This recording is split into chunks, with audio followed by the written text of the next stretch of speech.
Do we get the mics on? There we go. Good. It is 5:30 p.m. Today's date is April 26, 2021. It's Monday. We're at 10 West State Street, which happens to be the City Hall Council Chambers. Tonight is a regularly scheduled meeting. And to start it, I have to give this notice to the public that the mayor and council welcome comments from the public during discussion of any of the items on the agenda. You have to step up to the mic, state your name and address for the record, limit your time to 3 minutes or less in order that others may be given the opportunity to speak. I see Des Moines has a time limit of something like 45 seconds when they have a long agenda. All speakers shall speak clearly and direct their comments to the mayor and city council and not to any councilor specifically. It's at the discretion of the mayor and council to respond to specific questions and comments or to have staff respond during the meeting. Would those who are able, now that we've been called to order, please rise for the Pledge of Allegiance. I pledge allegiance to the flag of the United States of America and to the republic for which it stands, one nation, under God, indivisible, with liberty and justice for all.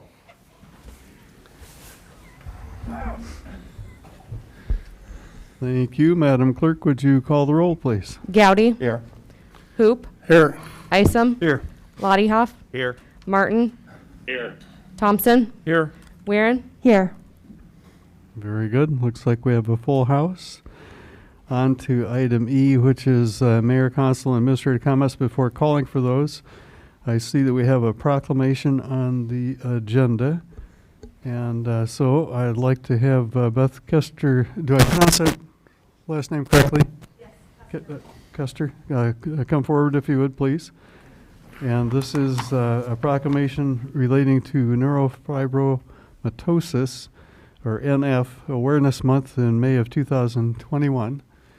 And before I present this to you, let me read it to the public and for the record. Whereas the Children's Tumor Foundation is observing May 17, 2021 as World Neurofibromatosis NF Awareness Day, and May 2021 as NF Awareness Month to educate the public about this rare genetic disorder. And whereas although over 2 million people around the world are living with NF and 1 in every 3,000 births is diagnosed with NF, it is still relatively unknown to the public. And whereas NF affects all populations equally regardless of race, ethnicity, or gender. Whereas NF causes tumors to grow on nerves throughout the body, it can also affect the development of the brain, cardiovascular system, bones, and skin. Whereas the disorder can lead to blindness, deafness, bone abnormalities, disfigurement, learning disabilities, disabling pain, and cancer. And whereas the Children's Tumor Foundation leads efforts to promote and financially sponsor world-class medical research aimed at finding effective treatments and ultimately a cure for NF. Whereas the Children's Tumor Foundation is actively fostering collaborative partnerships in both science and industry to speed the drug research and development process through a number of consortia called Synodos. And whereas the Children's Tumor Foundation works to improve access to quality patient health care throughout the National NF Clinic Network. Whereas Children's Tumor Foundation provides patient and family support through its information resources, youth programs, and local chapter activities. And whereas much remains to be done in raising public awareness of NF to help promote early diagnosis, proper management and treatment, prevention and complications, and support for research. Now, therefore be it resolved that I, Mayor Joel Greer of the City of Marshalltown, in recognition of this important initiative, do proclaim May 2021 as NF Awareness Month, and furthermore on May 17 as NF Awareness Day. In witness whereof I've hereunto set my hand and caused my seal to be affixed this 26th day of April 2021. Would you like to come forward and accept the proclamation first? And if you'd like to speak to it, you're welcome to.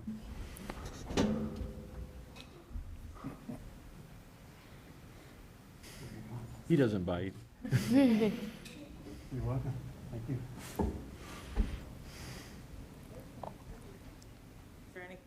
Is there anything specific you'd like me to share? No. Okay. But if you'd like to, you're welcome to. Sure. No. Tate was diagnosed with NF1 when he was 2.5. His tumors are internal, right? But he's doing great. What does that mean? So, inside. So, thank you. Okay, thank you much. And thanks, boys. Let's see, do we have years of service tonight as well?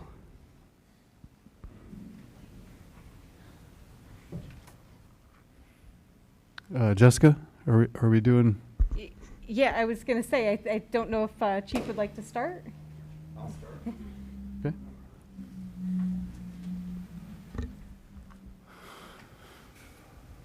Okay, Mike Tupper, Marshalltown Police Department. So last week we celebrated Admin Professionals Day.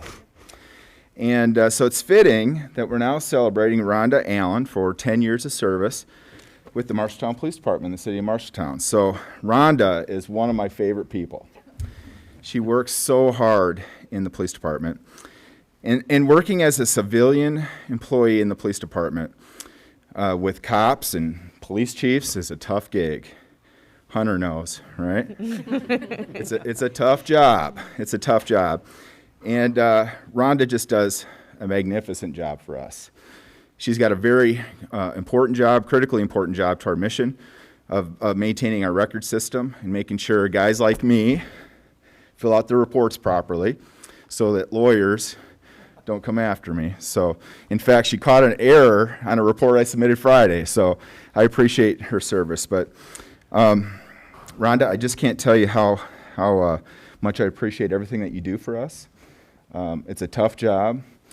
You go through a lot of difficult things, just like all the cops do, and you're right there with us. So I want to congratulate you on 10 years of service, and thank you very much for everything that you do.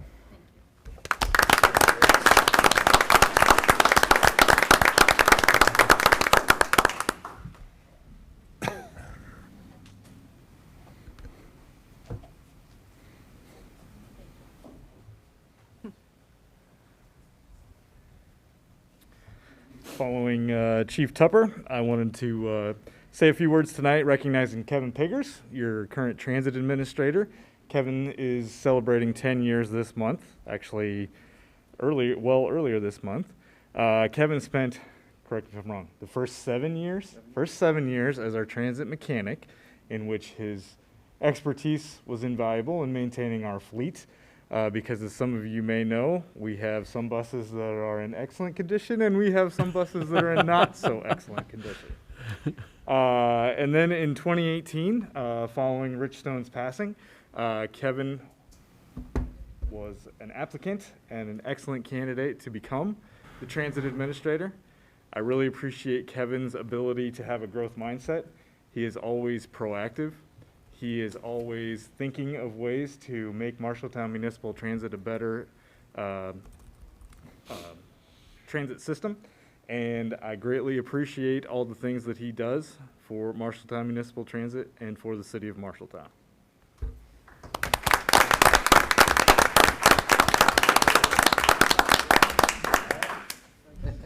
We don't make you speak if you don't want to. Thanks, Kevin. He's on the agenda later. Is that it for our recognitions tonight? Yes, it is. Okay, thank you. Then it is time to move on to the consent agenda. I have been asked by the counselors to pull numbers. Whoa, time out. Counselor comments? Oh, you are right. Sorry. Oh, excuse me. I'm sorry. Mayor comments. Mayor, council, and administrator comments, yeah. I had skipped over that. It should have been under there. Yes, it is time for that. Does anybody wish to speak? Me? Okay. If I may, Your Honor. You may. Okay. Shout out to the TR this weekend. There were two things in the paper this weekend. The Marshalltown Area Chamber of Commerce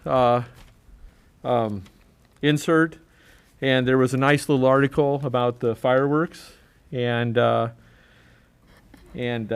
just want to let the public know we have not reached our goal yet. Money is flowing in, but if anybody in the public would like to write a check, we will not turn it down. So it's going to be a great show, and I hope everybody turns out for it.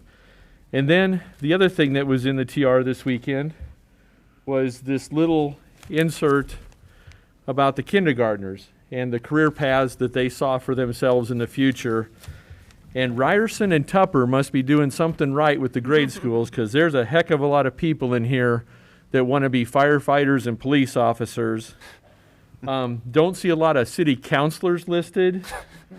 Joel, I'm sorry, I don't see a lot of mayors listed. But my favorite in here was a young lady. Oh, and there are engineers. So, Justin, you need to track these kids, okay? Keep them happy. Keep them in town. But my favorite is a little girl named Evelyn from East Marshall Elementary. She wants to be a toy maker. And we could use more toy makers in this world. So anyway, I got a kick out of this. So Mike, Dave, and Justin, keep in contact with the kids that are listed in here that want to follow your paths. So thank you, Your Honor. You're welcome. Thank you. Anyone else?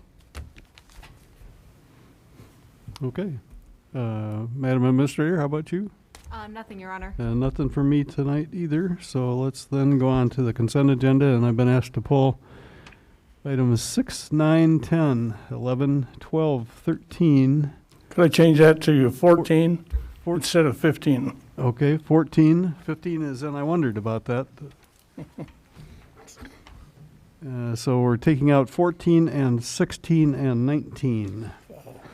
With those exclusions, is there anybody moving that we approve the consent agenda? So moved, Your Honor. Is there a second? Second. Let's see. Tie goes to Isom on that one. Roll call. Gowdy, Yes. Hoop, Yes. Isom, Yes. Lottie Hoff, Yes. Martin, Yes. Thompson, Yes. Weirin, Yes. Okay. That has carried. Let's go on to item 6, and whoever wanted to pull that one, let's see what we should discuss Your about Honor. it. Yes. Can the city clerk read the ones we approve, please? Oh, we could do that first. Sure. Approve minutes from the April 12th, 2021 meeting and April 14th, 2021 meeting, and a bill list in the amount of $1,350,944.97. Approve civil service hire lists for the transit operator and street maintenance worker 4. Building permit report for March 2021. March 2021 financial statements. Approve liquor license renewals for Dollar General Store 21858 at 104 West State Street and Dollar General 4206 at 2413 South Center Street. Resolution amending a grant agreement for shared wall repair with Joel Botello and Antonio Botello for the amount of $53,450. Resolution amending a grant agreement for shared wall repair with Win Kai for the amount of $68,170.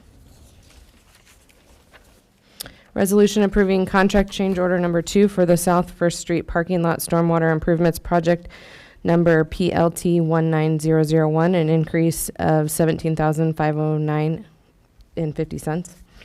A resolution ordering construction of the Anson Park Shelter Improvements Project number PRK 20001, setting public hearing on proposed plans, specifications, form of contract, and estimated cost, and directing publication of notice to bidders. Resolution transferring funds of fiscal year 2021 through March 31st, 2021. Thank you. Now on to item number 6. First, is there a motion to approve that resolution? So moved, Your Honor. Is there a second? Second. Okay, let's visit about why that's pulled off the agenda, or the consent agenda.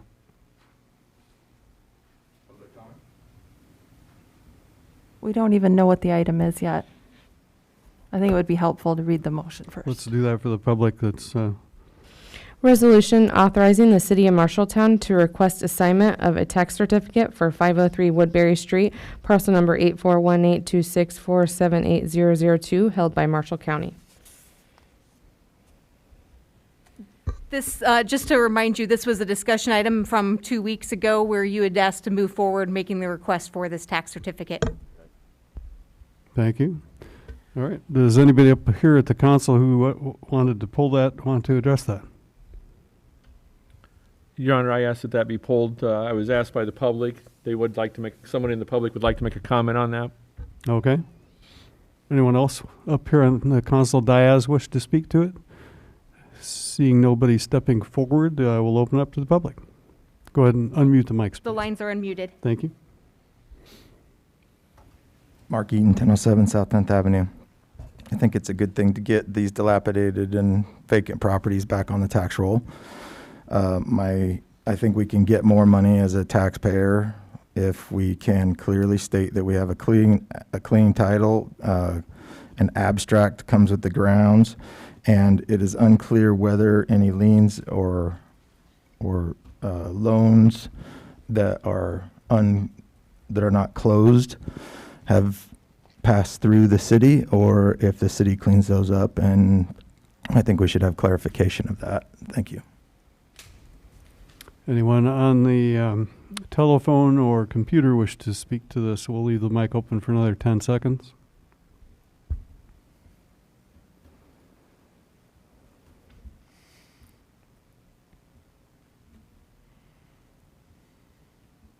Roll call. Well, Your Honor, if I may. You may. Jessica, how does that work when I guess I never thought about that. How does that work when we take possession of a property? What happens to all the encumbrances that are attached to that property? Are they waived because we're a municipality? We are only asking that the special assessments and the delinquent taxes of the city and the county be waived on this. I have not run a title search. I have advised the requester of this, who is Monty Eaton, to pursue that if that's something that he's interested in. Typically, I think Roger ends up doing a title search after we get the certificate so that we can notify the appropriate lien holders, but typically we don't do that in advance of getting the certificate. So all these properties that we've been, this dangerous and dilapidated program, like the 657As, is that the same type of thing? No, it's a completely different thing. Okay, so when we're flipping properties, we're buying and tearing down houses and picking up different ones for different reasons, the person that buys it, are they getting saddled with more debt than they thought when they bid on the properties? Not generally. So we're typically doing quit claims on them. We're not doing warranty deeds, and so that's one of the ways that we get around some things. But ultimately, we have gone down the path of requesting tax certificates before Roger then runs something. We see that there are some significant liens from the federal government or the state government, and we don't pursue that as a path anymore. So those properties we decide not to chase then? There typically would be an alternative remedy in most cases, but not all cases. Vacant lots, typically we don't have a remedy for that. If there's some sort of significant lien on it that is not something that we can request be removed from the county, that's going to probably continue to stay there until it's paid off. So as much as we're trying to clean up Marshalltown, there's still going to be some properties that, because of the liens, we can't accomplish our goals. Is that what I'm hearing you say? There could be. Okay. Yeah. If there's a structure on it, that's typically where we'll go 657A, because that process will wipe out all liens on the property, but it can only be if there's a building. You can't have an abandoned lot per Iowa Code Chapter 657A. It's only an abandoned building. Your Honor? You may. What I believe, in order for this to work, basically we ask the county for the tax certificate. They clear off any past taxes there. We waive our past taxes that are on it there. And then it comes down to if there's any private liens on the property. And so as soon as we get our hands on it, then Roger can look at it and see if there's any liens on it. So when we go to auction it or take it for bid, anybody that is bidding on the property will know what they are. I wish there was a way we could clean that up somehow. Maybe we'd lobby somebody that used to sit on this panel who has more pull with the state. Because that's going to, I got to believe it. A lot of these properties we're trying to clean up in these vacant lots, we're going to hit a brick wall, so to speak, on some of these. Yeah, it's always a potential. So, but that's really where that's the risk of the individual requesting the tax certificates as well. I guess I will plead naivete on all that. I did not even think about that. So thank you, Your Honor. You're welcome. Anyone else wish to address this one before we call the roll? Let's call the roll. Hoop, Yes. Isom, Yes. Lottiehoff, Yes. Martin, Yes. Thompson, Yes. Weirin, Yes. Gowdy. Yes. Carried. Madam Clerk, please read number 9 for us. Resolution authorizing an agreement with Five Star Real Estate Group for the listing of lots in the Viejo Bluffs subdivision. Is there a motion to approve? So move. Second. Did you catch those? I had Gowdy with the motion and Isom with the second. There you go. Discussion. Yeah, this is, so later on in the agenda, there is the preliminary plat for the Viejo Bluffs subdivision. And so this is allowing for the mayor to authorize an agreement with 5% commission with Five Star Realty real estate to list and sell those lots once they're created. A final plat will have to come back to you at some point before any transaction can go through, along with any public hearings to sell lots as well. Okay, discussion up front here, why it was pulled off the agenda? Again, Your Honor, I was asked by a member of the public to pull this. They'd like to make public comment on this. Well, if nobody else up here wants to speak, let's open the mics for another 15 seconds. The microphones are open. Mark Eaton, 1007 South 10th Avenue. Since most of this real estate stuff happens in closed session. I'm sorry, I can hear somebody on the telephone at the same time, so whoever's on the telephone, we'll ask you to speak second. Let's let Mr. Eaton finish what he was saying. My question is the council and, okay, I know there's an order to all of this stuff, but at some point it's possible that you could be asked to enter into a dual agent agreement or dual agency agreement where the seller represents both the selling agent represents both the seller and the buyer. In that case, the commission is not split to the realtor. And so I don't know if that decision has been made or not, but I don't think you should enter into dual agency agreements because it allows too close a contact between the selling agent and the buyer, well, actually the seller and the buyer through the one realtor. So that's just my position. Thank you.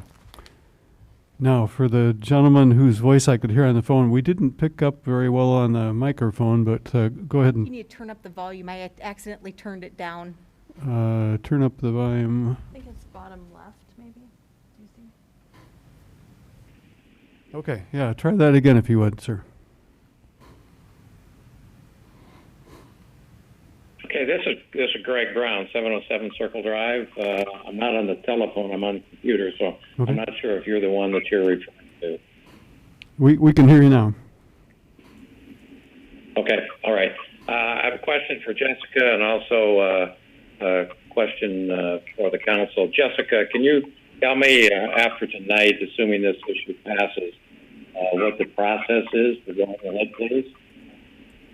Yeah, just the process generally is going to be then that we'll have a meeting with Five Star Real Estate if this is approved to basically get the listing agreement in place and then list the properties. I would expect that we could have that done by the end of this week. And then what happens after that? What are the deadlines? What are the mile markers? If we receive any offers prior to the May 10th council meeting, then those offers would be presented in closed session at the May 10th council meeting. Otherwise, it would be, the properties will be listed on the market and will be available for sale. And you have this, as I understand it, in two lots, is that correct? Technically, that action occurs later on in the council meeting, but yes, that's what's proposed. Okay, so if you have proposed this, what was your reason for breaking it into two lots? I'm just curious, please. Well, just that it made the most sense that this has been a parcel that we see is very developable, and to break it down into two parcels that do align on a property line will hopefully resolve conflicts in the future.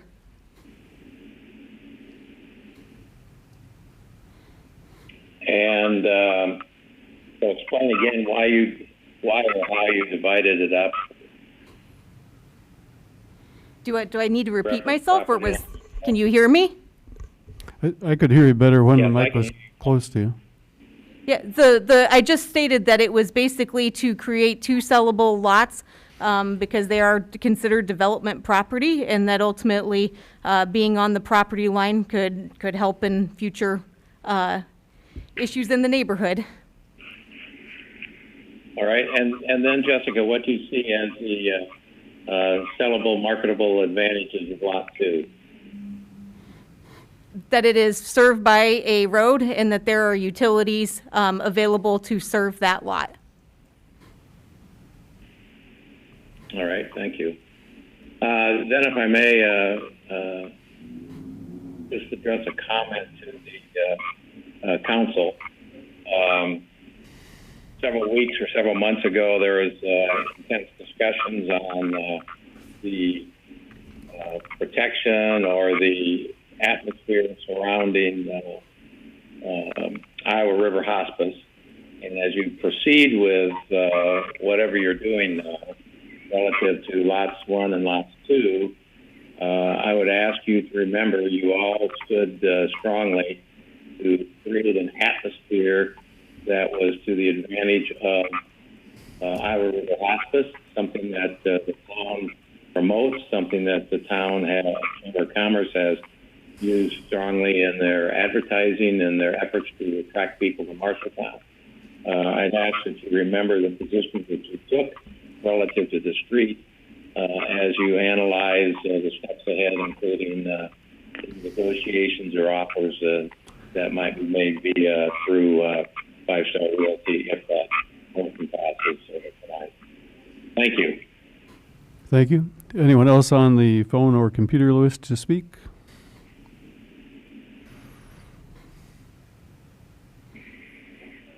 Okay, mic's been open long enough, I think, for that. Let's go ahead and take a vote. Lottie Hoff, Yes. Martin, Yes. Thompson, No. Weirin, Yes. Gowdy, Yes. Hoop, Yes. Isom, Yes. Thank you, that carried. And when ready, Madam Clerk, please go on and read number 10 for us. Resolution to approve the COVID-19 Relief Recreational Trails Program application for the Iowa River's Edge Trail. Solicit a motion first. So moved, Your Honor. And a second. Second. Discussion. Maybe I could call for whoever wanted to pull this off the agenda. Your Honor, again, member of the public asked to have this open for discussion. Okay, well, if anybody else up here wants to speak first, speak. Otherwise, we'll call it open for the public and unmute the mics. Let's go ahead and unmute the mics. The microphones are unmuted. Thank you. Mark Eaton, 1007 South 10th Avenue. Sorry, I'm the only one. It wasn't included in the consent agenda or the documentation, but I pulled the COVID Relief Recreational Trail Program guidelines from the DOT website. This is a cost reimbursement program. The money must be spent before we get reimbursed, and the reimbursement is evaluated afterwards. It is a scored grant application. If you don't include a match, your score may reflect that, and others may score higher. It is for $650,000. It looks like federal money passed down through the state.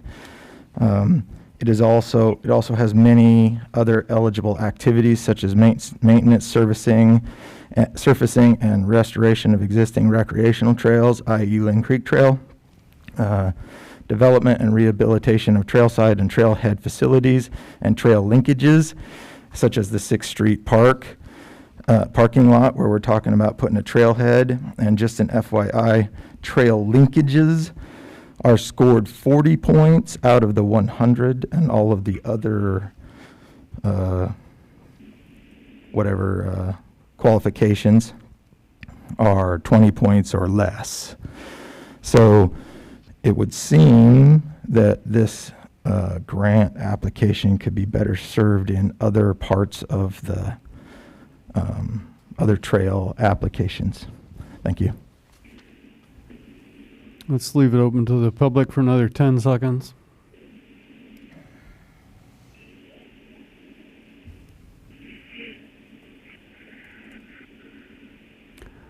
Long enough. Roll call. Lottie Hoff, Yes. Martin, Yes. Thompson, No. Weirin, Yes. Gowdy, Yes. Hoop, Yes. Isom, Yes. That carried as well. Will Abel read number 11, please? Resolution approving an offer to buy real estate for 15 South First Street. Solicit a motion. So moved, Your Honor. Second. Discussion. Again, Your Honor, I ask this to be pulled per request of a taxpayer here in town. Well, let's, unless anybody else up here on the console wants to speak to it, let's open the mics again. The lines are unmuted.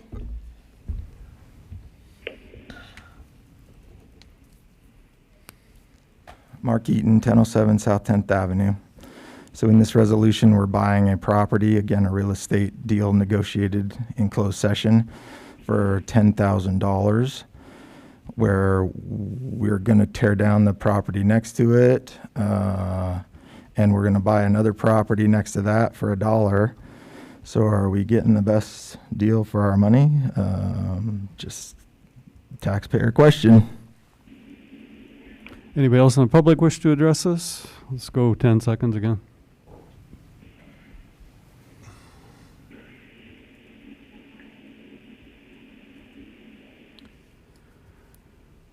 Good enough. Roll call. Martin, Yes. Thompson, Yes. Weirin, Yes. Gowdy, Yes. Hoop, Yes. Isom, Yes. Lottie Hoff, Yes. That carried as well, so enable Madam Clerk, read number 12.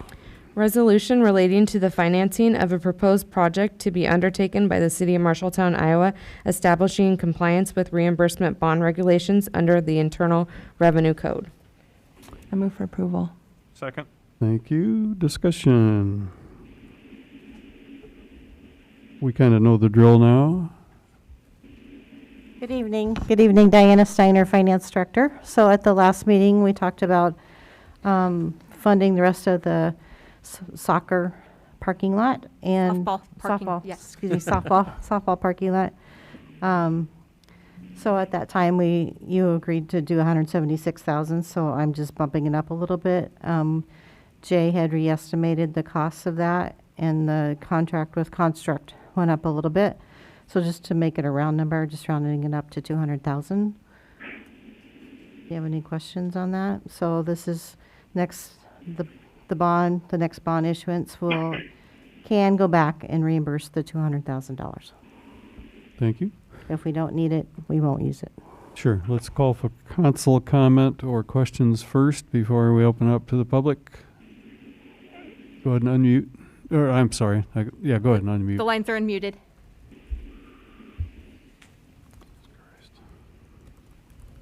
Mark Eaton, 1007 South 10th Avenue. Okay, so this regulation that we're voting on, basically, we're voting to tell everybody that we're spending money before we have the money, before we borrow the money. And at the time we borrow the money, there will be a public hearing, but there's no point in showing up for it because we're telling you now that we're borrowing the money. Now, there's 3.2 million in the council designated fund, which if some of that money were spent on this South 6th Street project, we wouldn't have to issue this proclamation and we wouldn't have to borrow that money, and the public would have all of the stuff that you want them to have. So thank you. Let's go another 5 seconds on the phone and computer.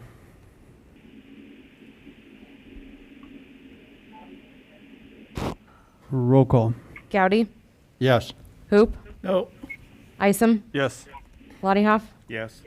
Martin, Yes. Thompson, No. Weirin, Yes. Thank you. Enable number 13.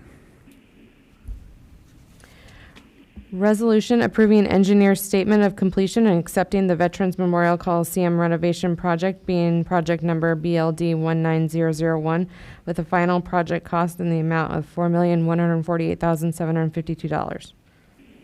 Move for approval, Your Honor. Second. Discussion by council. Your Honor, Yes, sir. I did have one question for Jeff, Park and Rec Director, that he did answer why the sign wasn't done yet, and he said that was under the scope of insurance from the tornado damage and not under the renovation of the coliseum. However, at the same time that I got my question answered, I was asked by a member of the public to bring this up for discussion from a member of the public. So Jeff answered my question. I'm not sure where we're going with this, but Let's see if there are any other council comments first, and then ask for public comment, and then Jeff, if you want to address them, you may. Unmute the mics, please. The lines are unmuted.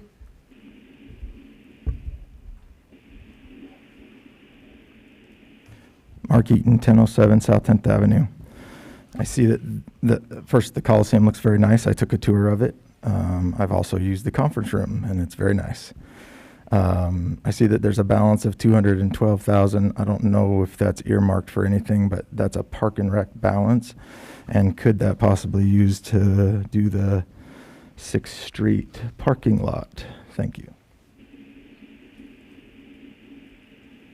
That balance is actually the retainage that we still are holding back from the project to make sure that everything's done. We're still waiting for some operation manuals and some other things, so we're holding all that off like we would a normal project until we get everything out. This is just a substantial completion, but there's still a few things that still need to get done, so that's why we're holding on to that money. Your Honor. Yes, sir. Jeff, if you would, for the public, I know you told me, but there's a lot of people asking about, they want to see the iconic sign go back on the building. Would you tell the public what you told me about the timetable on that? That I'm not for sure when that is? Throwing the dart at the calendar? Sure. So Nagel is the one who is redoing the sign for us. They're the ones who originally talked to about putting the old one up. It just wasn't really that feasible to do, so they quoted us a price, I think, of $11,000 to build a new one. It'll be aluminum, a lot lighter weight, easier to install. But because of the ratio and all the signs that are probably damaged around the area, we're in the queue to have the Coliseum sign done. I don't have a date for them, but I'm hoping it's sometime this summer. And again, for the public, it will look similar to the old sign. I think if you drove past it and you haven't seen the sign for the last 2 years, you probably would drive past and not notice that it's a new sign, that it isn't the old one up there. Thanks, Jeff. Thank you, Your Honor. You're welcome. Boy, there are a lot of signs around town that still haven't been replaced yet, so I'll bet Nagel's busy.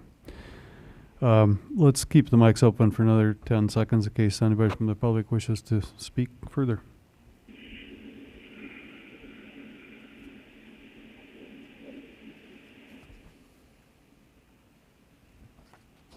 Roll call. Isom, Yes. Lottie Hoff, Yes. Martin, Yes. Thompson, Yes. Weirin, Yes. Gowdy, Yes. Hoop, Yes. Okay, carried as well. When able, read the next one, please. Resolution approving contract change order number 2 for the 12th Avenue Shared Use Path Project, number TRL 19002, engineering services for Clapsaddle Garber Associates, Inc., an increase of $11,520. Move for approval, Your Honor. Second.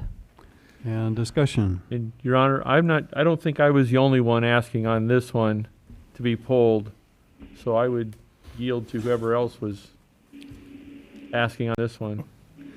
That would be me. Conversation at breakfast this morning centered around this sidewalk has been designed 3 times and multiple changes, whatever. We finally got a design that we accepted and it's going to be built. And here's another change order, and there's a lot of whys. Sure. Justin Nickel, Public Works Director. The majority of this change order is for staking so that the sidewalk gets built in the correct place. That is not a service that my department offers anymore. We don't have anybody, a licensed land surveyor, to be able to do that. There are multiple ways that you could handle this. You could include this in the bid items of the project. We did not do that in this case, so we will need Clapsaddle and Garber's services to be able to set stakes to make sure that the sidewalk is built according to the plans. I guess one question I might ask is, at some point, can we get it qualified or have a person get qualified that works up here? So I have one position open right now, and I would say we would need to redefine that position and increase the pay scale to have a qualified licensed land surveyor on our staff. That'd I be would nice. say currently, no, we do not have the budget to do that. It would be nice if we did. Thank you. Thank you. And then, Your Honor. Yes, sir. My reason was different.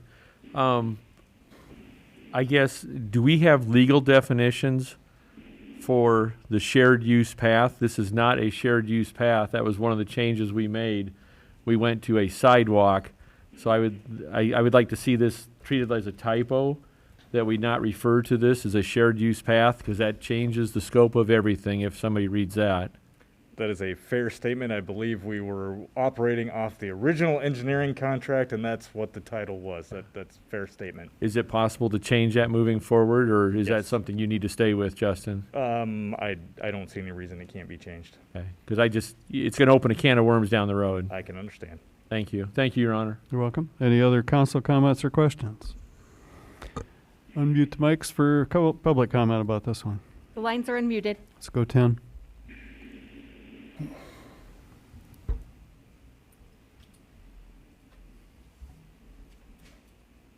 Roll call. Lottiehoff, Yes. Martin, Yes. Thompson, Yes. Weirin, Yes. Gowdy, Yes. Hoop, Yes. Isom. Yes. Very good. That carried as well. And on to item number 19, which is the last one that we pulled off the consent agenda. Please read that for us. I believe we also pulled 16. Oh, did we? Did I Yeah. miss one? No, I crossed that out too quickly. Sorry. Yeah, 16 it is.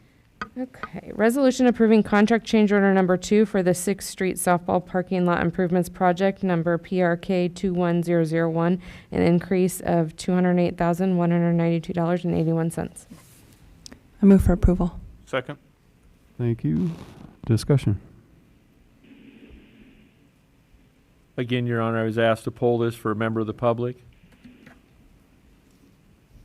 Okay. Anybody else want to speak up here? If not, let's open it up to the microphones and computers and anybody in the public here present. The lines are unmuted.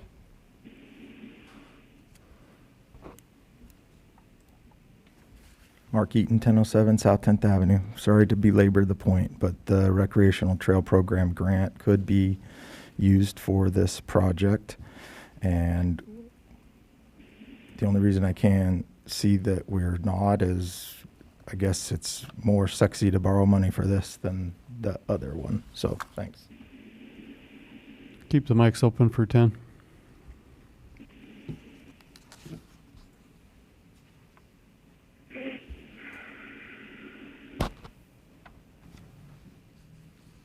Roll call. Martin, Yes. Thompson, Yes. Weirin, Yes. Gowdy, Yes. Hoop, No, no, no. Isom, Yes. Lottiehoff. Yes. Now on to number 19, one able. Resolution setting a public hearing and approving plans, specifications, form of contract, and costs for the Lynn Creek Trail Improvements Project 2021 in the city of Marshalltown, Iowa, being project number TRL 21001. I move for approval. Second. Discussion. Same point, Your Honor. Same point, meaning somebody in the public should be speaking. Nobody else up here wants to talk. Let's open the mics. They're open. Thank you, Your Honor. The mics are unmuted. Again, sorry to belabor the point. Mark Eaton, 1007 South 10th Avenue. The grant for the COVID relief could be covering this. It seems, I just wish we could figure out how to use these grants instead of borrowing money for the stuff within the city limits. Thank you. Let's go mics open for another 5. Nobody else has been commenting on this stuff yet. I do have a point of clarification to make on this. Sure. This is funds that you have already borrowed in previous borrowings. There was $250,000 that I think was borrowed in the 2019A, and then or 2020A, and then another $250,000 that you held a public hearing and designated by resolution from the 2019A. So there's $500,000 total for trail improvements along the Lynn Creek Trail. This is not putting in any trail that does not currently exist. This is making improvements to the current system. Thank you. Thank you for your institutional memory on that stuff, too. Seems like we've had the mics open long enough. Let's go ahead and vote on it. Gowdy? Yes. Hoop? Yes. Isom? Yes. Lottiehoff? Yes. Martin? Yes. Thompson? Yes. Weirin? Yes. Okay, on to motions after we got the consent agenda handled. First one, please read that. Motion to approve ownership updates on liquor license for Dollar General Store number 21858 at 104 West State Street. Any motion? So moved, Your Honor. Second. Discussion. Your Honor, there was changes in the board members for Dollar General Store, so they were updating their ownership on their liquor license. Sure. We sometimes ask the chief of police if there's anything to worry about this one, and I'm seeing a head of the nod going, nope, no problem. Anybody else wish to speak up here? How about the public for 5 seconds? Hold 1 second here. I moved the screen. The lines are unmuted. 5 it is. Roll call. Weirin? Yes. Gowdy? Yes. Hoop? No. Isom? Yes. Lottiehoff? Yes. Martin? Yes. Thompson? Yes. That carried as well. Let's go on to item H reports, and the first one is the Marshalltown Central Business District update. Hi, Deb. Apropos time to address here. Hi there, everyone. Hi, Deb. Deb Millizer, Marshalltown Central Business District, 16 East Main, and it's my pleasure to be here this evening. This is my first time as the executive director giving you all a formal report. I've appeared a few times to talk about incentive grants, and then, COVID-19 kind of took care of showing up in person, and I got to watch, you guys on TV, on the computer. So I appreciate being here this evening. The MCBD, like all of the other Main Street districts, are comprised of 4 different committees. It's one of the requirements for to be accredited as a Main Street community. We're one of only 55 communities in the state of Iowa to be a Main Street community. Those 4 committees are comprised of volunteers. I'm the only paid staff, and so I really am in need and really appreciate great volunteers. These volunteers really work hard to elevate the quality of life for downtown Marshalltown and Marshalltown. Those 4 committees include our organization committee, which is kind of the nuts and bolts of the organization. And I'm not going to talk much about them tonight because in my eyes, they do great, important work, but it's not the fun stuff that everybody sees. They're putting in the elbow grease to make sure all the paperwork lines up. Economic Vitality is our committee that really works on supporting our downtown businesses and uses data to help drive and recruit additional businesses to the downtown. Our third committee would be our Design Committee, so that committee is in charge of beautification efforts in the downtown, and we'll talk a little bit more about that as I move along. And I'm going to move along kind of quickly because I know you guys want to get home and enjoy the nice weather too, so I'll move along.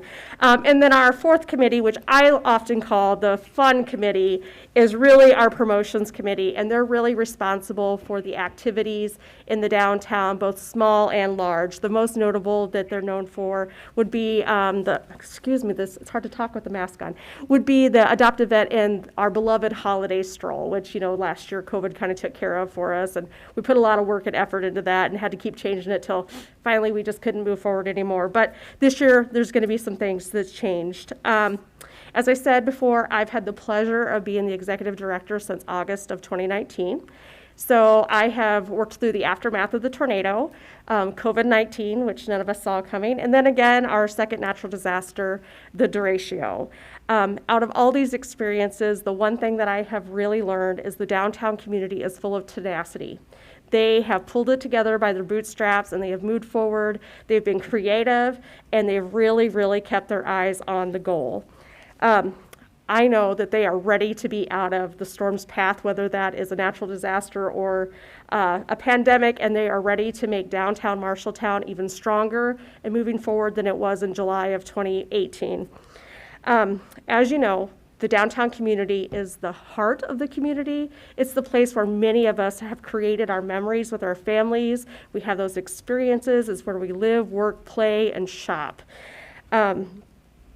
So it's really important that these 4 committees, even the boring org, and I'm sorry my org volunteers if you're watching, but even they all work cohesively and together to make things happen. So economic vitality over the last year, they are the ones that are responsible for helping to vet the incentive grant applications that come before you.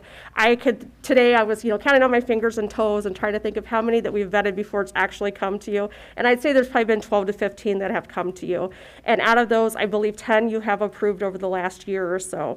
So as you remember, that is a 25% reimbursement to the building owners for putting their capital back into the downtown. And so I really want to thank you for believing in the downtown and investing in the downtown. Of those that have done the incentive grants, many of those I have connected to Main Street, Iowa, and they have been able to get renderings of their visions. And those visions sometimes can be a little bit more modern, and we really try to help them come up with a way that still meets their vision, but still matches the goals of a historic downtown. So we really try to connect them there. We also applied for and received the $75,000 challenge grant that's going towards Zamora's. Before long, you will be seeing some construction going on there, and we're hopeful that the construction will be completed for phase 1 before July of 2021. So that's very exciting to me.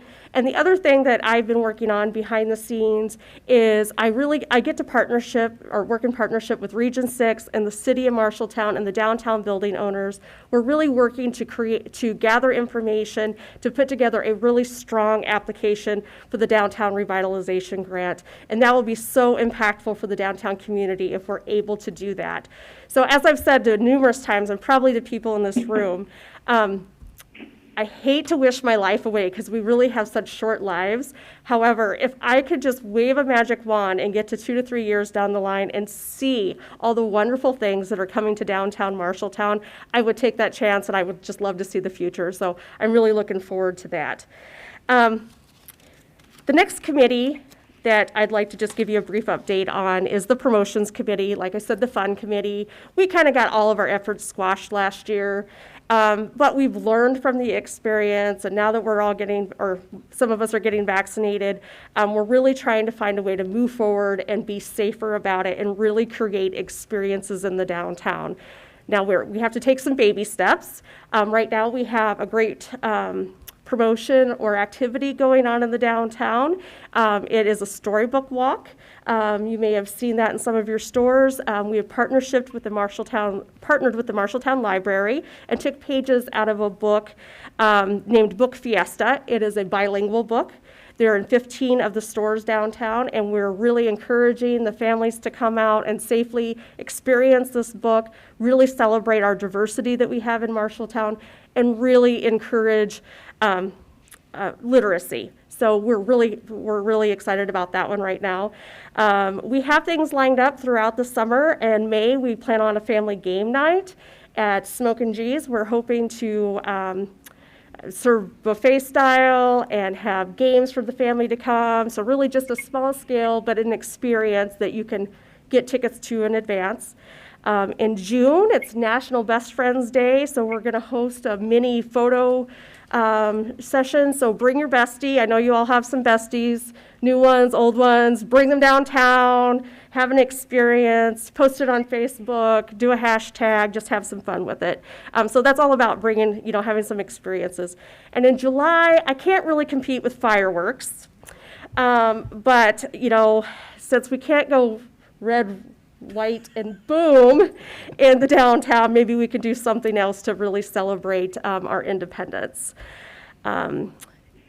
August, Ridiculous Days. We're hoping to have a downtown party. We're hoping that maybe we can have a bag tournament. We're still working on these things. Music, And of course, it takes volunteers to be able to pull all of this together. It doesn't just happen overnight. It takes many months in advance planning. September, it's Oktoberfest. I don't get to help with that, but, the community has that to look forward to. October, trick or treat in the downtown. We have some ideas that we're bouncing around, maybe a scarecrow contest, something to really engage the community. November, Adopt a Vet, and then our beloved holiday stroll. We have the beautiful Coliseum now, and we have reserved it. We plan on bringing the public into it, hosting our Festival of Trees. We tried it a couple years ago for Christmas Village Market with crafts items in there, and so we plan on hosting that in there as well. And we want to bring back, our carriage rides, our lighted parade, window contest, and of course Santa Claus. So we're hoping that this year, we'll really be able to bring it back to the traditional way that it was and really celebrate together. And the last committee that I want to talk about, because as I said, even though I love my org committee and they're awesome, the design committee. We had a councilman who had posted up on Facebook, Mike, had posted that he wanted to get some volunteers for cleanup of his ward. We were already working behind the scenes on our second team up to clean up in the downtown. We did that last November and had a great turnout. And so we reached out to Mike and we were able to partner with that. So on May 8th, at 8:30 in the morning, we were asking volunteers to come down to Viachuato to bring their gardening tools, broom, dustpan, their good attitudes, their can-do attitudes, and we will provide, the orange trash bags, gloves, masks, and Justin with the city is absolutely great. Last year, he partnered with us as well. It's my understanding that, I'm sorry, I lost my train of thought here. Junk Relief and the city may be partnering to come around about midday to pick up the orange trash bags. So they're just glowing out there. These are the ones that we're going to be picking up. So we're excited about that because everybody loves a clean downtown. The other fun things that we have going on is we're looking to put new banners in the downtown. They should be going up in June. And then if you haven't heard about it, then I don't know where you live, but the flower baskets are coming back this year. So we're working on that drive. We're still looking for volunteers to help water our beautiful, vibrant flowers from third to third. It takes daily watering. So if you want to be really cool and drive a green gator and drag a watering tank downtown early in the morning, get your friends, coworkers, create a team, and we can set you up. You can either contact me or contact Travis Hornberg, who is our design chair, and we can do that. And we hope to later on in the year have a second team up to clean up, if not a third. So, yeah, I really spit that out there. But our community has a lot of growth ahead of it, and partnerships are key in helping to move our community forward. This past Thursday, we had a Main Street, Iowa representative come to Marshalltown, Carol Lilly. She's the downtown development specialist. She spent the morning with our board, some chairs of our committees. She met with Jessica, our city administrator, and she toured the downtown, met with many of the building and business owners. She even met with our mayor and two councilmen, Mike and Gary. And she left, it was about 7 o'clock at night when she left. She started at 7:30 in the morning, so it was a long day for her, but she was committed. She had some great lunch at Smoke and G's, too. It was a good day. But I got a report back today. And in the report, the positive feedback said that we are really ticking away of the goals of the downtown master plan. That's us, as a downtown community really working on that. She also said that there was evidence of a reinvestment in the community, that people really want the downtown to thrive. And the third thing that I picked up out of there that pertains to this is the partnership between the city and the MCBD is positive and strong. And that was really evident when COVID-19 hit, and previously to that, tornado before my time, derecho, that you guys understood how important the MCBD organization was to the downtown and voted to support it. So I thank you for that. And it was noted in our Main Street, Iowa report. The The last thing I'd like to say is I'd like to thank you for your commitment to not only the downtown, but the entire Marshalltown community. And it really takes believers and doers like the people in this room to really move our community forward. So I know you guys sit here, a couple times a week. That's what people see, but I know you're working on a lot of things behind the scenes. And so I really appreciate your time and your dedication. How was that for fast, Mike? That was pretty good. I'm going to remind people that May 8th, we're going to do a cleanup in Ward 1. And just like Deb said, just show up between 8:30 and noon at Villa Schwato. We'll have gloves, we'll have bags, we'll have all that kind of stuff. And working with the downtown people, this has been great because we're going to do not only downtown, we're going to try and do most of Ward 1 if we can. It shouldn't take very long. We have Junk Relief helping us out. Lonnie Hoagland has his Cash for Clunkers thing going on. So if you have title to a vehicle that's just taking up yard space, he's paying cash for it. So get a hold of him. If you add on to, not only, May 15th, there will be dumpsters at the JBS parking lot for larger items, personal items. So if you have larger items, be able to do that. And on top of that, on May 15th, the household hazardous waste drop-off at Riverview Park from 8 to 11. Now, the one thing I want to make people aware of in Ward 1 is this is not a pull all your personal stuff out and put it by the curb because you're going to be taking it all back. This is merely walking along. We're going to pick up all the trash that's blowing around between the sidewalk and the street. We're not taking large items at that time. So if you want to get out and get a good walk, meet some of the CBD people, I mean, we're going to have a good time on the 8th, I think. Yeah, unfortunately, I won't be there because you didn't ask me if that was a day that I could be there. I'll be with my family, but I know you got it handled. Yeah. I have Mr. Hornberg, so thank you. So, does anybody have any questions for me? Any other questions or comments? Your Honor. Deb, it was a pleasure visiting with Carol from the state Main Street program. Thank you for having me. I know Mike and the mayor share my views. I could tell, we were the last one she met with. You could tell she had a good visit that day. And that speaks volumes for you and your volunteers, your organization. Thank you, Gary. It was a really good day. You could just tell she was ready to go home, but she was still patient, and it was good that she was here. Yeah, it was good, and she gave us some great feedback and some recommendations, and we'll take that and we'll just move it forward. And it's going to be a slow process downtown, and we need to continue to celebrate the little victories downtown. So, thank you. Yes, we do. Thank you, Your Honor. Thank you. Very good report. Thank you, Deb. Thank you. As you're going back to your seat, and you're welcome to go too, you don't need to stick around. We only have to look outside this window here to the northeast to see the new grocery store that's popped up. And if you walk downtown and look at what used to be a photography studio, Apgar's, it's now Waxstatic. I have trouble pronouncing that one. Their building got creamed in the tornado, and they have moved and they've fixed up the new building, and they have a beautiful sign out front. It just fits right in with the same old decor and facade. And so if you're looking for examples of what's happening downtown, those are two good ones to look at right now. It's just kind of fun. I also wanted to do a shout out to, well, the restaurants are doing pretty well now downtown. That's picking up, and that's nice. Those that are getting COVID shots and waiting 2 weeks are getting out in the public, and that's helpful. I wish more people would do that. It's the right thing to do to try to get us back to some normalcy. And then I know from watching, I guess I'm ex officio on the CBD board. Jessica goes to most of the meetings and reports back to me.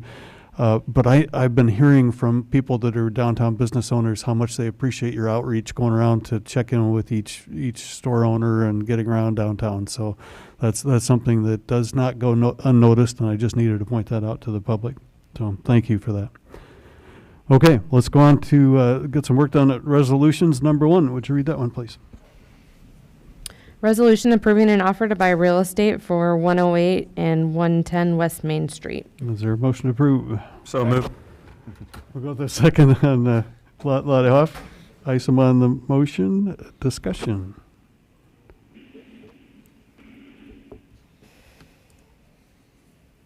Well, if there is no discussion, I guess I need to call for, that was council discussion. Let's call for public discussion. Let's go 5 seconds. The lines are unmuted. Okay. 2, 1, 0, vote. Gowdy? Yes. Hoop? Yes. Isom? Yes. Lottie Yes. Martin? Yes. Thompson? I must abstain due to a conflict of interest. Weirin? Yes. Okay. Carried on that one. One able, read the second resolution for us. Resolution approving the Viejo First Edition preliminary plat. Solicit a motion to approve. So moved, Your Honor. Let's Second. go with Martin on the motion, Isom on the second. Discussion on that one. Michelle Sponheimer, Housing Community Development Director. As was kind of previously discussed, sorry, I probably rolled right past it, didn't I? The Viejo Bluffs First Edition is a plat of city property as part of the East Merle Hibbs Boulevard Street Extension Project. So with initially, when the city acquired the parcel, we acquired what we needed for the street right-of-way up to the northern property line. Certainly, we didn't need all of that property for the street itself, so we knew that we would have some additional parcel land that would be available. It was decided that we would split that property up into what ultimately is 3 pieces, which requires a subdivision. So the street parcel itself, as well as the 2 lots to the north, as Jessica Kinzer previously stated, just kind of following along that property line of the northern properties. So it would create 2 lots.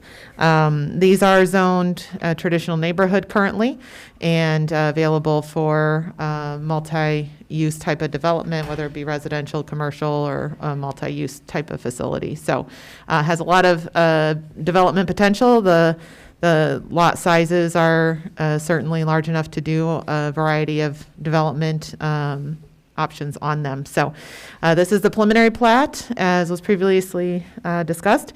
We will have a final plat that would come forward. Typically, the final plat comes forward after the infrastructure is complete, so that we know where those final lines are and measurements. So we will see that come forward along with all of the legal paperwork that supports the subdivision to be recorded and lots to be sold. I wanted to put this out there. This went through the commission as well as county review and approval as part of that process. So I recommended approval. Thank you. Any council comments or questions?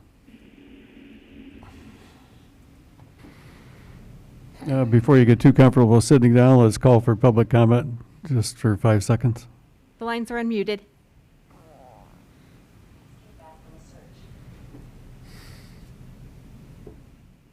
Let's vote.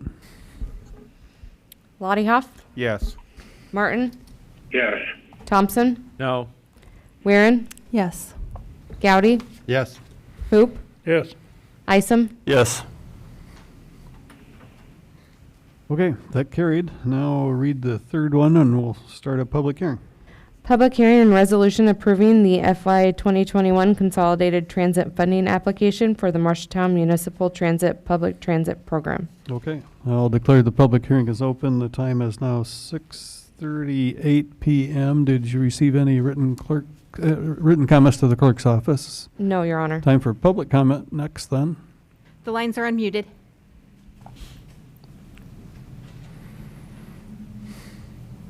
I don't hear anybody online or on the phone or anybody standing up, so let's go on to staff review then.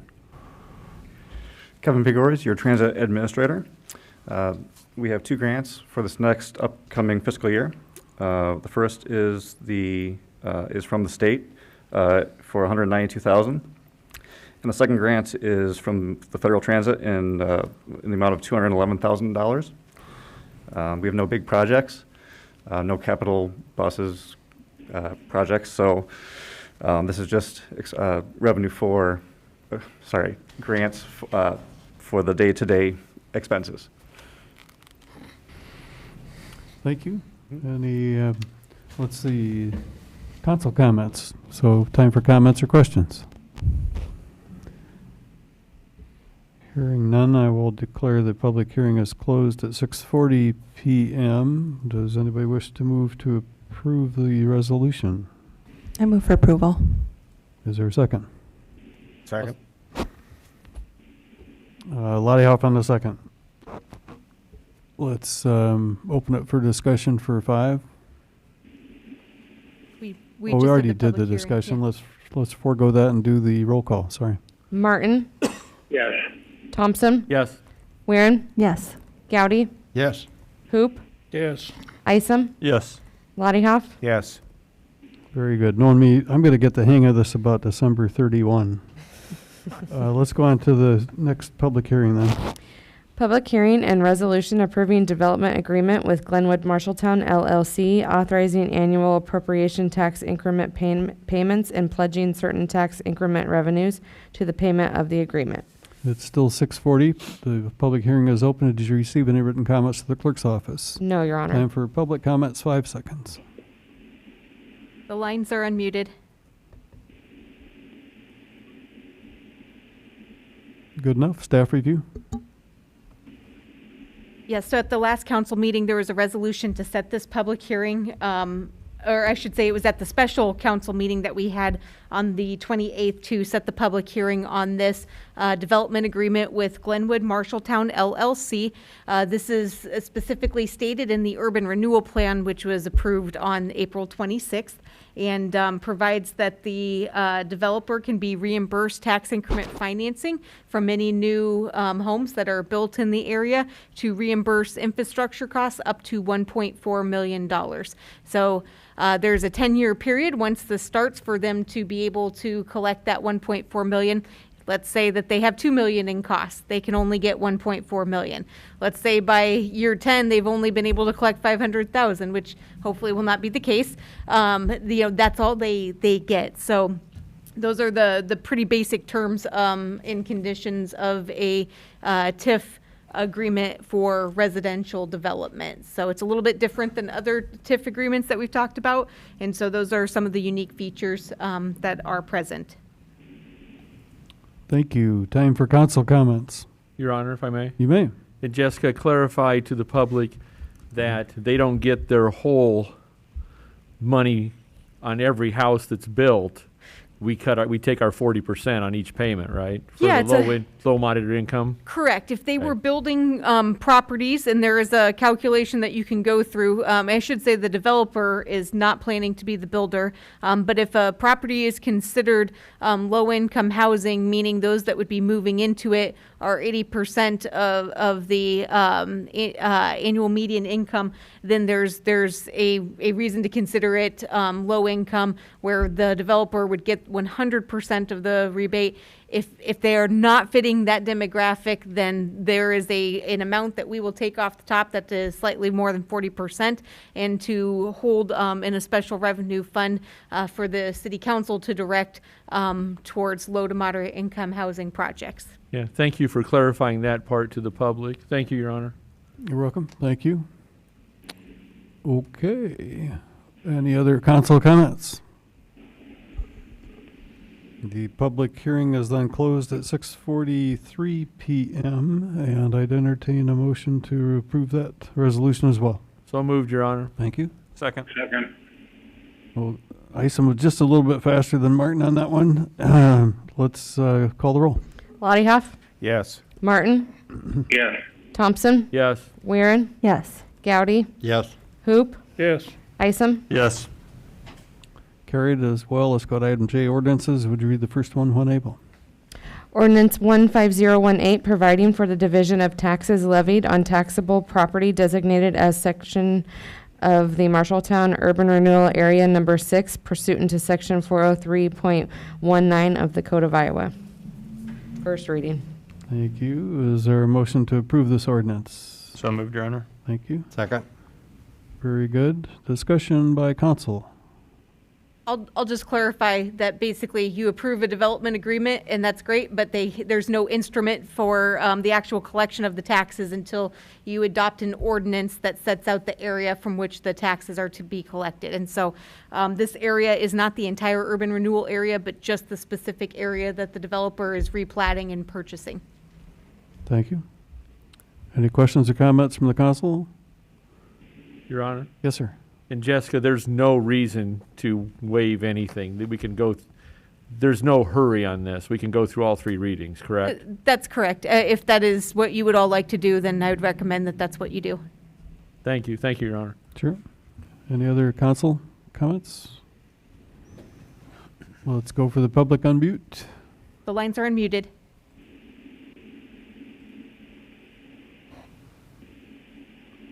Roll call. Hoop, Yes.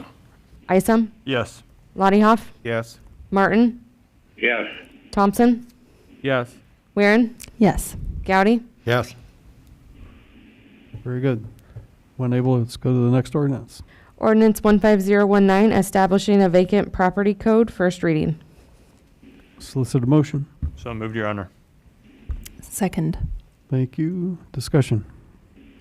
Michelle Sponheimer, Housing Community Development Director.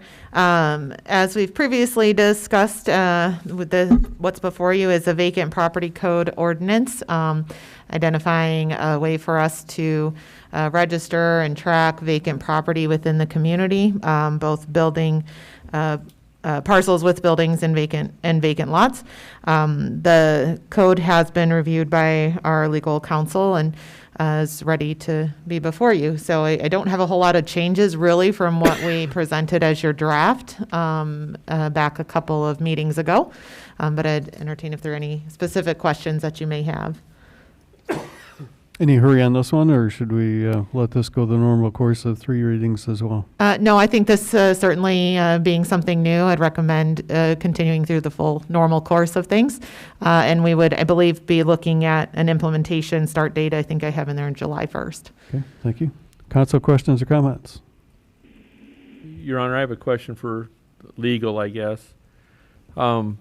If during the second or third reading, if any of us bring forth an amendment to this, does it continue on, in this case, the specific case, does it continue the 3 readings, or does it start all over if we amend it? Continue. Okay. Thank you. Thank you, Your Honor. Yep, and for those online or on the phone, the answer was it does continue. Any other council questions or comments? Public comment, unmute. The lines are unmuted.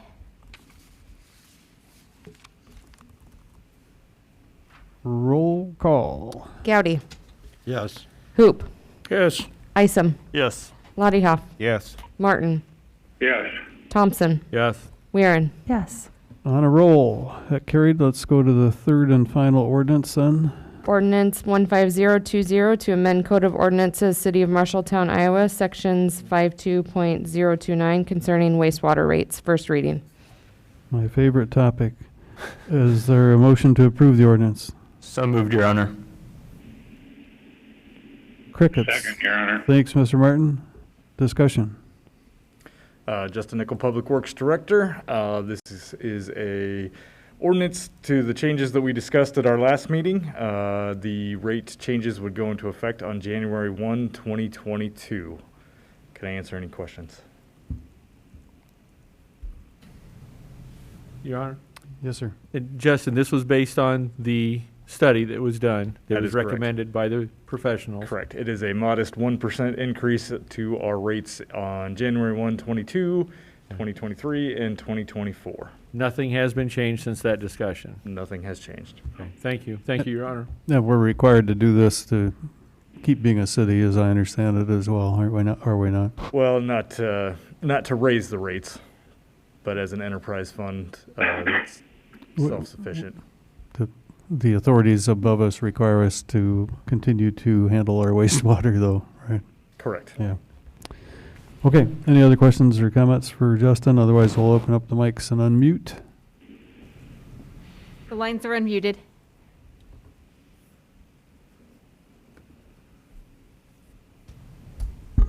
Roll call. Thompson, Yes. Weirin, Yes. Gowdy, Yes. Hoop, Yes. Isom, Yes. Lottie Yes. Martin. Yes. Very good. Done with the action items. Let's go on to discussion items then. The first one of which is discussion of MCTV funding. Yes, thank you, Your Honor. I'll pull up the memo because I kind of have things broken down into 3 different sections to talk about. I was notified by Jackie with Iowa Valley Community College District that the employee who has been part of the MCTV program for a number of years will be resigning as of June 30th. With this announcement, the IVCCD has decided not to renew the contract for the operation of the cable channel. As you'll recall in the budget process, you had earmarked $40,000 in council designated local option sales tax for this purpose. And so there are kind of 3 issues moving forward that as we looked at the contract and how we amended it and what we were going to get out of that contract that I'd like to kind of talk about and get your feedback on. And I've made a recommendation with each one. And so the first thing really that we were paying IVCC for was the operation of the cable channel. And that's really, it goes back to what that 1998 agreement was again, the main function was operating the cable channel. They have all of the main equipment located at their facility. And so I asked the question about what it would take to move it to City Hall and just had a kind of a vague answer of that it would be difficult to remove and would probably require some additional investment. I don't have anything more specific beyond that. I can share that I do not believe the space in the back room would be enough space for what would need to be moved in. The other thing that we don't have as the city is a staff member to manage the function or a department in which that would naturally flow to. It would more than likely fall to administration, Alicia or myself to do that, and it would be basically an extra duty we need to do. And so with that, it is not a pleasant recommendation to recommend that we abandon the cable channel to focus on other forms of media and marketing. And so I don't know if you want me to go through these 3 things and then have discussion of everything, or if you'd like to have discussion after each one. I don't have any preference. Does anybody up here have a preference on that? I'd go through the whole thing first. Okay. I agree. The other part of that is what's happening tonight, and what Craig is doing in the back room is the recording and the broadcasting of council meetings.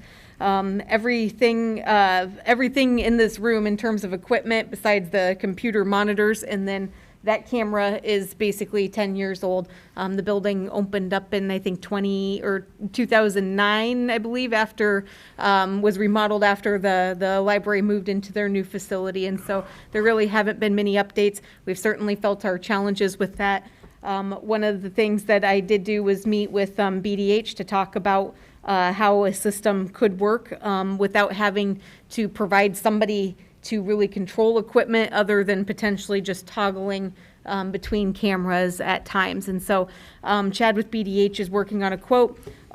He said rough estimate would be 30 to 40,000. I'm not sure how many of you have looked at what the school is planning to do with their boardroom.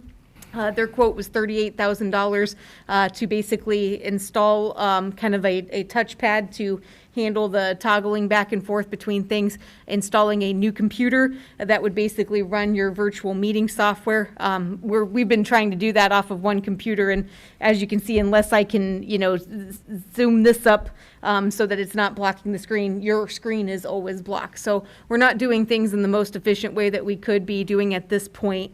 And so I'd like to recommend that we move forward with Chad putting together a full quote for new technology in this room to better enhance the virtual the broadcast on our website. Ultimately, that's the tool that I'm recommending, is that we do have a channel on our website that we kind of experimented with a few times, but we could really learn quite a bit more about in order to make that sort of the place that we direct people to see the meetings live. However, we have a YouTube channel that we have been uploading the past meetings on, and that would still be the place where meetings would go after they have occurred. So it would be taking something and still making it something that is live that can be seen. I'd also recommend in this that we do keep using GoToMeeting, Zoom, or something else to provide like another way for people to continue to view and to participate as well.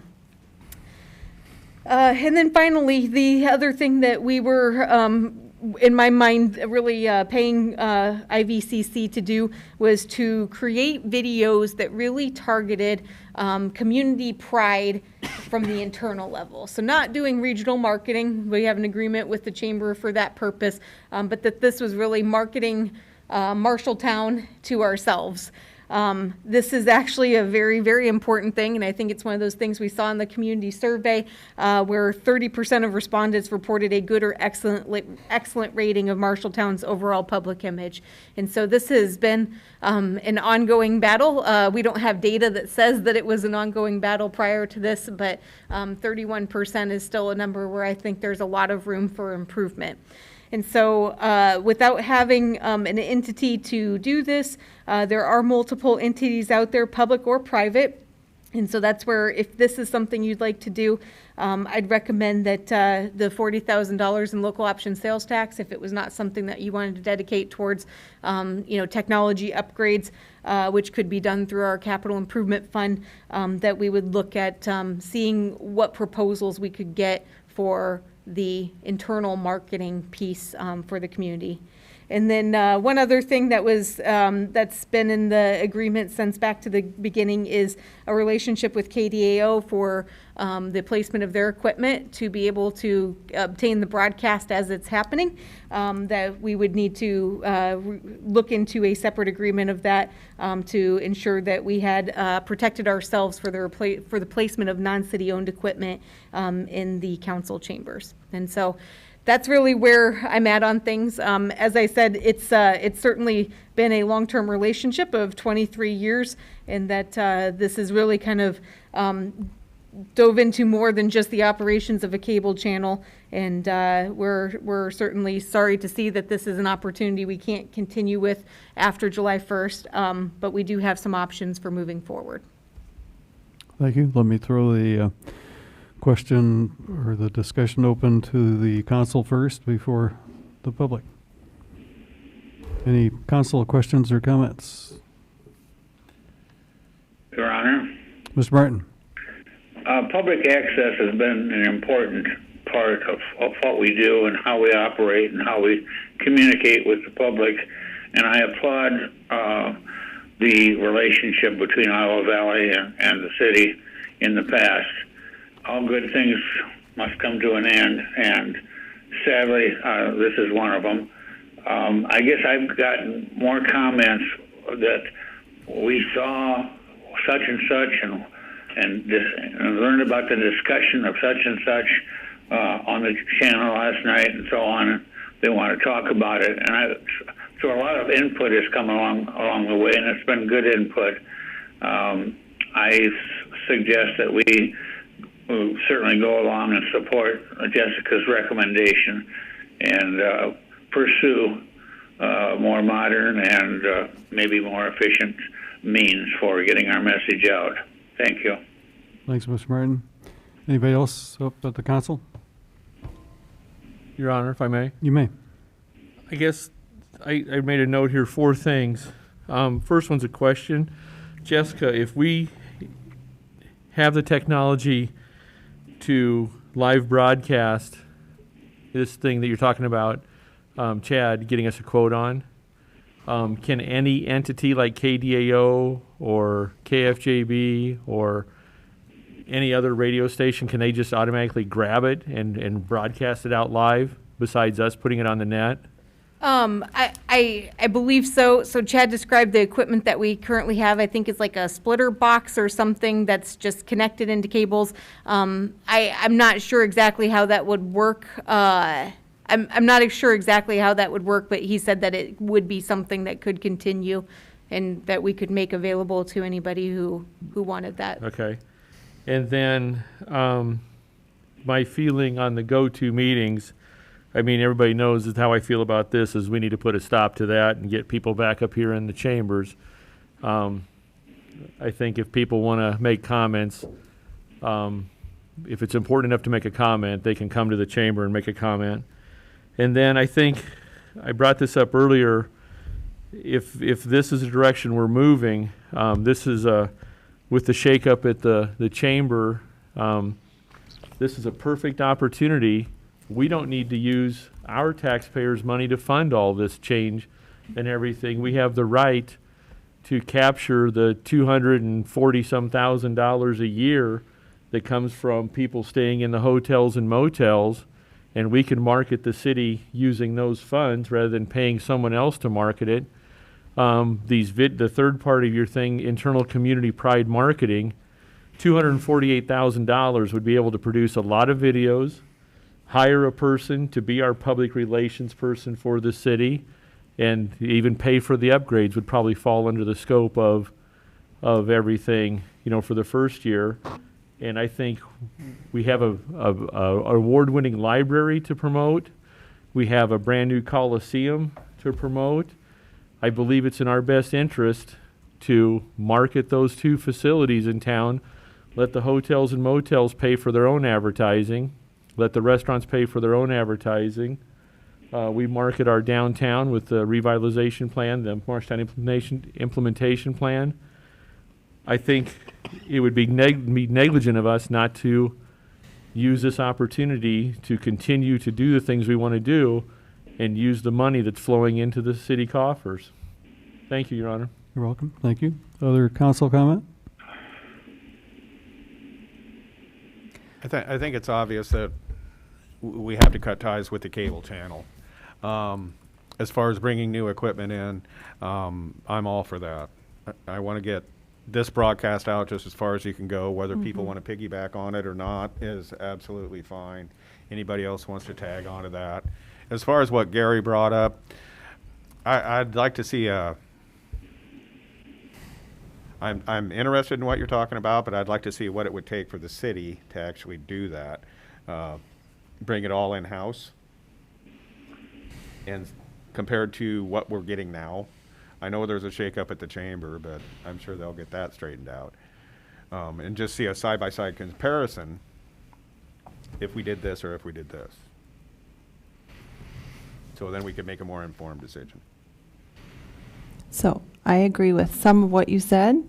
I agree with the recommendations in the memo. I think it would be better to, you brought up a funding question, Mr. Thompson, and we can have that discussion sometime, the funding. But I think it would be better for now to not look at adding a city position, because that's what this would take. I think we should leverage whatever dollars we choose to use by partnering with these other organizations that do produce really nice videos. And I think it adds to the credibility. And the request for proposal, I think, KDAO does a great job producing video and content, and they may go after something like this. And maybe this isn't the right dollar amount, but whatever it is, I think it adds credibility when there are more voices being heard and more people producing content rather than the city, the government. It just doesn't seem like it fits with what we need to do as a government. So I think we should share it. Thank you. Other council comments? No, I think I would agree with Bethany on a third party. I think by the time we look at head count, benefits and everything else, we're going to exceed that. And we'll be curious to see what a request for proposal would look like as far as services and maybe some examples of what a different party could produce. But I think I'm in line that at least at this moment in time, that's where I'm leaning toward. Otherwise, I would agree the other recommendations are as is, and I am aligned with. Thank you. Anyone else? Let's, Well, I was going to say just one comment that I will make, because I have had conversations with Councilmember Thompson about that. I really do think that as we talk about changing the image and things, that we do need a communications director for the city. As I look around the room, the people that are here that are city employees are the ones who are spending time getting things on our website, getting things on our Facebook page, that it's so decentralized. The problem is that local option sales tax is fleeting. We're going into this next year with a budget deficit. I just don't think that now is the right time. There's nothing really showing that revenues, other than one-time revenues, are going to grow in a way to be able to support that level of position. But please know that it is one of my goals that we could get there at some point in time. I just don't feel great recommending it right now, knowing where we're at in terms of budget and moving forward. anybody else from the council? Otherwise, let's go ahead and open the mics again.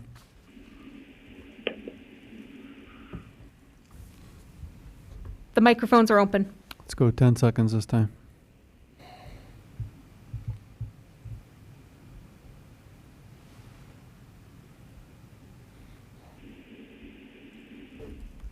Okay. Do you feel like you have a consensus from the council, or do you need a motion? So what I would like to do is at the next council meeting, bring back that request for proposal document. I'll probably try and talk with each of you in the meantime so that I can make sure that I'm covering everything that you would want to see from that. Bring back that, as well as then as soon as I have a quote from Chad, from BDH, to bring that back as well, to make sure that you are aware of what we would be talking about in terms of funding, as well as what that system looks like, because I think it's going to impact each of you in your meeting environment as well. And so that would be what I would plan to do, and ultimately start that transition to the online broadcast of meetings on our website. Okay. Well, I know councilors Gary and Mike heard this. We're still open for public comment.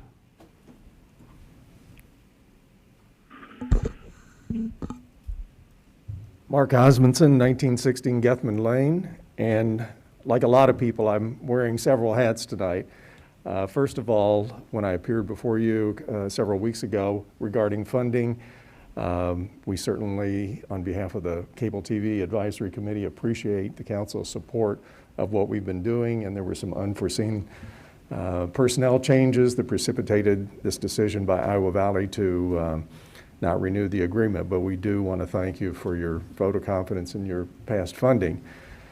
I'm also here representing KDAO, and our relationship with the City Council predates the 1998 agreement that Jessica included in your packet for tonight. We partnered with the local cable system in 1987, right after we started the local TV station, to broadcast, record, and stream on the cable system your council meetings. McTV got involved, and we've continued to provide free over-the-air coverage of your city council meetings, and then later added live online streaming and archiving of your meetings at no cost to the city. There was reference to some non-city owned equipment that was installed. We did that at our expense because the city did not have money allocated to put in that equipment. So we put it in and installed it and maintained it at our expense. We provide the airtime, the streaming capability at no charge to the city.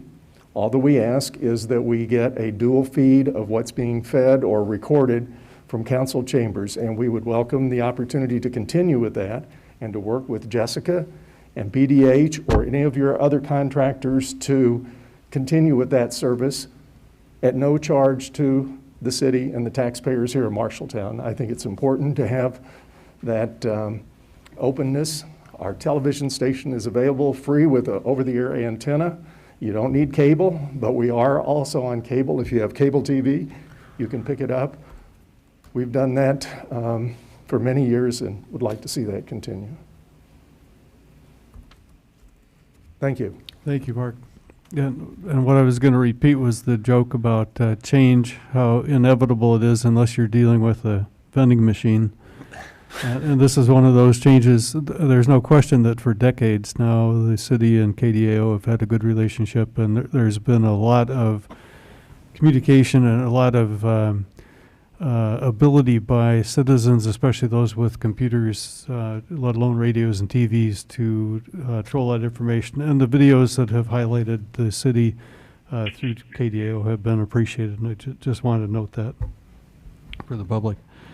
Okay, I think that we've closed that discussion item. Let's go on to the logo and city council chambers item. Yeah, so this is pretty light content, but something that I know I've heard for more than 4 years about what could be done here in council chambers. And so Kylie with Vision Marshalltown worked with Sign Creations to get 2 quotes on what would look like that, not exactly placed, but basically the M and the Marshalltown more than ever behind you, above you in a way that it would always be visible, that unless we had someone who's extremely tall, basically would be there behind you as sort of a background. And so there were 2 quotes that she got. One was for just your regular vinyl letters, and that was, I think, $250. And then the second one was to do acrylic letters, which would have some dimension.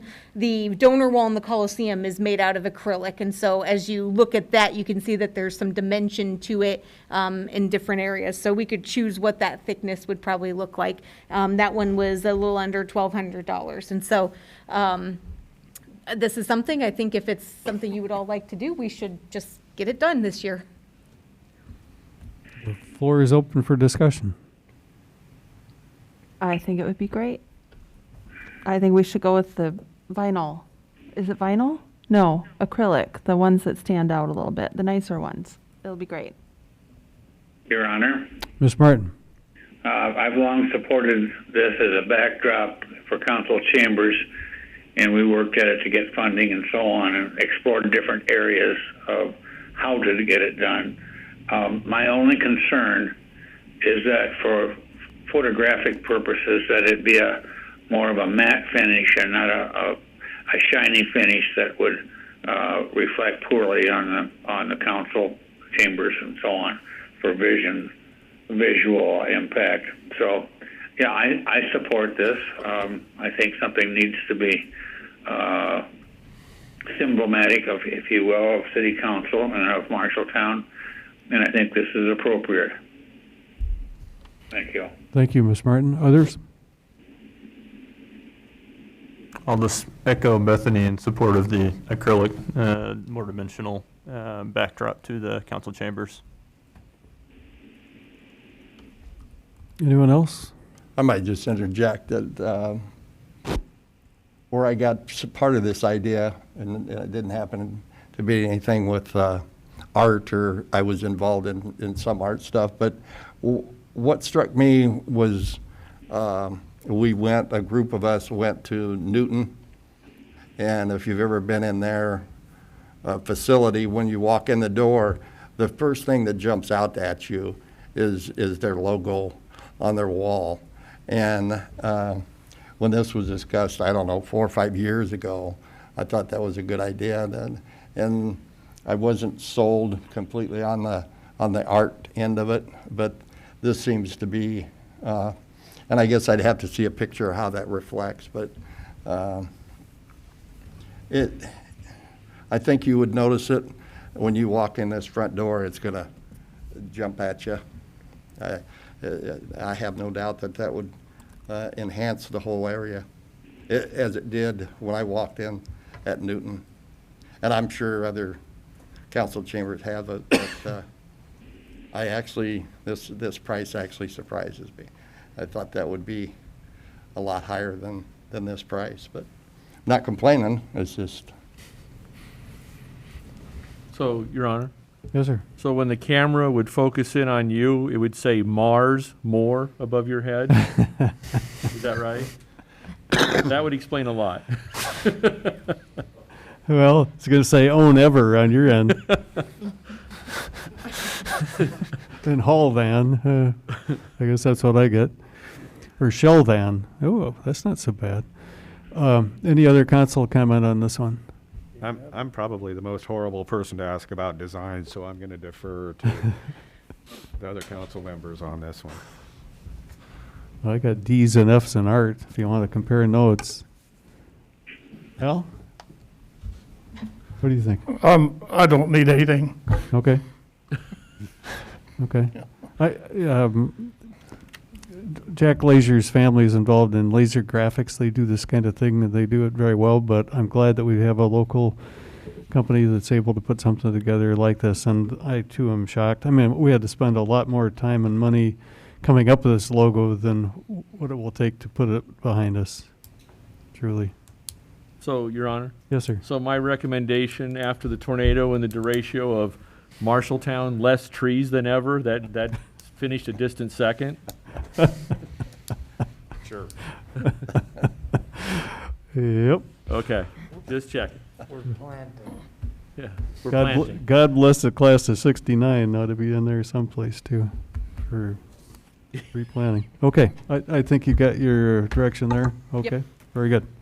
Okay, well, it's time for me to read the new or old recycled public comment proviso, which it goes like this. Members of the public make comments on any item not on the agenda during this time. The speaker shall approach the mic, state the name and address, and limit the comments to 3 minutes unless longer is authorized by me. Direct the comments to the mayor and council as a whole. And the mayor and councilors shall not engage in discussion or debate on any items raised by members of the public, and no action may be taken on those items in order to comply with the open meetings laws. Time is now 7:17 p.m. and the microphones are open and unmuted. Good evening. Hello. This is Karen Berger, 812 West. Hello. Hi. Hi, we can hear you, It's Karen. Karen Berger, 812 West. Pardon me? We can hear you. Go ahead. Okay. 812 West Merle Hills Boulevard. Mayor, is this the correct time to address things that weren't on the agenda? Is that what I'm understanding? It is. We're open mic time. Okay.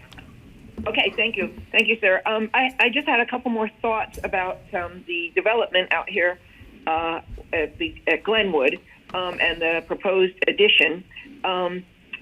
The other night I counted when I was trying to leave our street, leave West Merle Hibbs to get onto 6th Street, which is really the only way out, and I had to wait for 21 cars to go by. I'm wondering if any thought has been given to doing a traffic study, if there will have to be four-way stops or something like that put in. Sometimes it's not bad at all, but at certain times of the day it is very difficult to get out, and it's only going to get harder with a minimum of 44 more cars, and probably most of those homes will have 2 drivers in them and that many more cars. So that was one thought that I had that I wanted to bring up before the council. And then another one was there was a man here a couple of weeks ago, an employee, down about the pond looking to see where the waste or the rainwater and stuff came in. And I was just wondering if studies have been done to make sure that the pond here can handle all the more water that will be running off of those lots once it's not farmland anymore. So those were 2 thoughts that I'd had that I just wondered if the city had looked into. Sure, thank you. Karen, if you can put your email address into the chat function, we will have the engineering department get back to you on that. Okay. I don't know if I had to do that, but I'll see if I can. Thank you. Another easy way would be to call the clerk's office tomorrow, too, if that is easier. For what it was worth... I can do... go ahead, Karen. Yes, I can do that. Thank you. Okay, thanks. I can do that. I will do that tomorrow. Thank you. I spent quite a bit of time in the last 2 weeks in 2 different cities where the roundabouts were used significantly, and I just have to say I'm getting used to them, and man, they work well, and so that might be another option out there. I know that we're looking at roundabout on South Center Street, south of Lynn, or at Lynn, I think, and maybe the intersection south of that, maybe that's Madison. And so, yeah, if we did a traffic study, we've already changed the speed limit out at that intersection in the past 10 years. The traffic has, I'm not surprised that you'd count 21 cars out there before, so maybe that is something to look into. And then I trust that our engineering department will be in contact with developers to figure out my favorite topic of the stormwater runoff things, and whether we can approve those as a city or not. So thanks for that input. I think we can look into that. Anybody else on the computer or telephone or here present like to make any public comments? Hearing nothing and seeing nobody rising at 7:20 p.m. We're adjourned. Thank you for attending.